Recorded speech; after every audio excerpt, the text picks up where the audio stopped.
चाहिँ आज एउटा नयाँ आइटम पेश गर्दैछु है तपाईहरुलाई। स्ट्यान्ड बाई बस्नुस्। आज म एउटा प्यानकेक बनाउँदैछु, गिल्लो रोटी। साह्रै पो मिठो लाग्छ मलाई चाहिँ। अब तपाईहरुलाई कस्तो लाग्छ? फर्स्टमा मैले यहाँनिर के हाले म अघि देखाउन सकिनँ।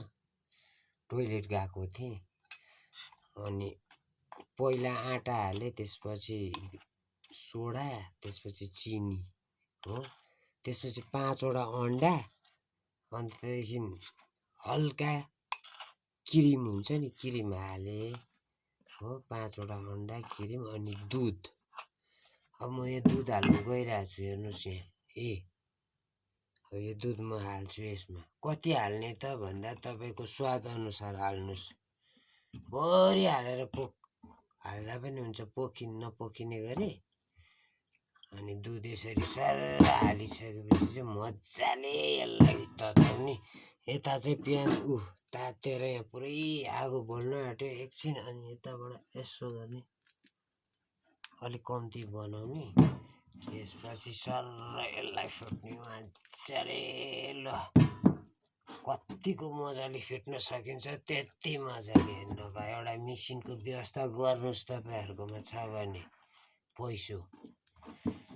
नभए म चमचले नै गरेर तपाईलाई म देखाउँछु, किनभने नेचुरल हुन्छ यो चाहिँ।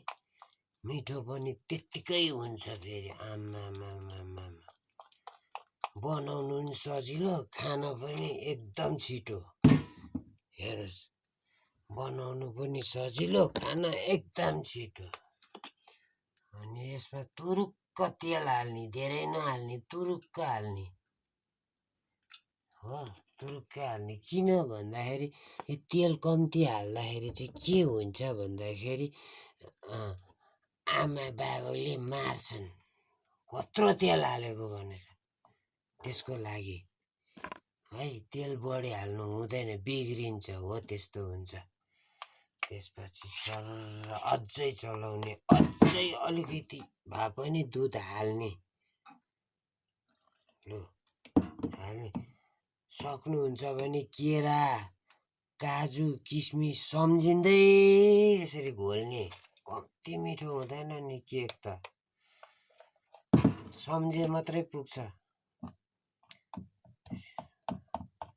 अनि यसरी ड्याम ड्याम ड्याम ड्याम ड्याम ड्याम ड्याम ड्याम ड्याम ड्याम चलाउने हो। अनि यसो गरिसकेपछि ल हेर्नुहोस्, ल ल ल यो कति लचिलो हुन थालिसक्यो। ल लचिलो भएपछि चाहिँ त्यहाँदेखि यसो यसो यसो यसो गर्ने, चलाउने यसलाई मजाले चलाउने, जति सकिन्छ चलाउने हो। गिल्लो हेर्दा पनि लसिलो होस् है। यो चाहिँ फर्स्टमा संसारमा कसरी आयो त भन्दाखेरि, मैले यसरी बनाएको भएर। आजभोलि सबैले कपी गरेर देखाउनु पनि अलिक कस्तो डर लाग्दै गर्दैछु है। अब तेल तातेर पुरै आगो बल्नु लागिसक्यो। अझै ठुलो बनाउनु पर्यो। त्यसपछि यसमा पनि अलिकति तेल हाल्दा चाहिँ के हुन्छ भन्दाखेरि, यस्तो चाहिँ के हुन्छ भन्दाखेरि मेरो यो प्यान एकदम पातलो छ, एकैछिनमा डढाउँछ। तेल हालिसकेपछि तेल यसमा पनि हुन्छ, तेल लाग्यो भने टाँसिन्छ अर्को। यसरी पल्टाउने बेलामा त क्याचाक कुचुक भात जस्तो हुन्छ। त्यही पनि चलाउने हो, यसो गरेर है। अब तपाईहरुले लाइक सब्स्क्राइबहरू गर्नु, सब्स्क्राइब लाइक अनि सेयरहरू गरिदिनु भयो भने चाहिँ अर्को पालि चाहिँ म गुन्द्रुकको झोल बनाउँछु ल है त। अब तेल तात्यो है त मजाले। अब सर्लक्क साइली यसमा तरररर वरिपरिबाटै हालिदिने। लु हेर्नुहोस् ल, आमामा मधिसेले के हाल्छ ल, सरर हालिदिइसकेपछि सरर हालिदिइसकेपछि सरर है। अनि हालिदिइसकेपछि यस्तो चाहिँ अनि मजाले सोरेर हाल्ने है। किन भन्दाखेरि भन्नै पर्दैन त्यो त सट्ट हालिसकेपछि ल आइटम चाहिँ अलि म देखाइदिन्छु झन्डै महल खर्छु। आइटम कहाँ छ आइटम यी आइटम हेर्नुहोस् हो चटपटेको आइटमलाई हल्का यसरी चलाइदिने है। अनि आँचिलो बनाएर आगो लाउने लु यसो त्यसपछि यसो हेर्दै गर्ने कतै कहिले पाक्छ र खानु खाउँ भएर हेर्दै गर्ने है। जति छिटो पाक्यो आफैलाई यहाँनिर खाना मिठो, जति ढिलो गर्यो त्यति मिठो पनि भन्छन् फेरि। त्यसपछि अब त हातसात धुने अब अनि त्यहाँदेखि के गर्ने त भन्दा आइटम बाँकी रह्यो भन्दाखेरि हातभरि आँटा लागेछ यसलाई मजाले धुने।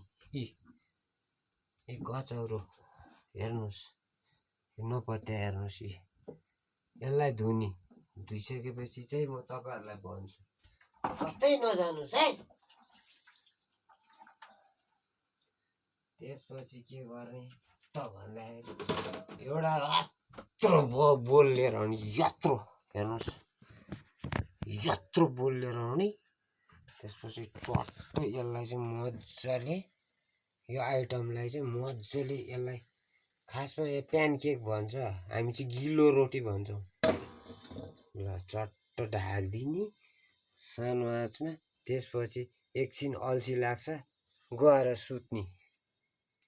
अनि पार्ट 2 चाहिँ अनि त्यहाँदेखि तपाईँहरूलाई म फलो गरेपछि म यहाँ हाल्छु त्यस्तै भन्छ है त्यस्तै भन्छ त्यही भएर मैले भनेको ल।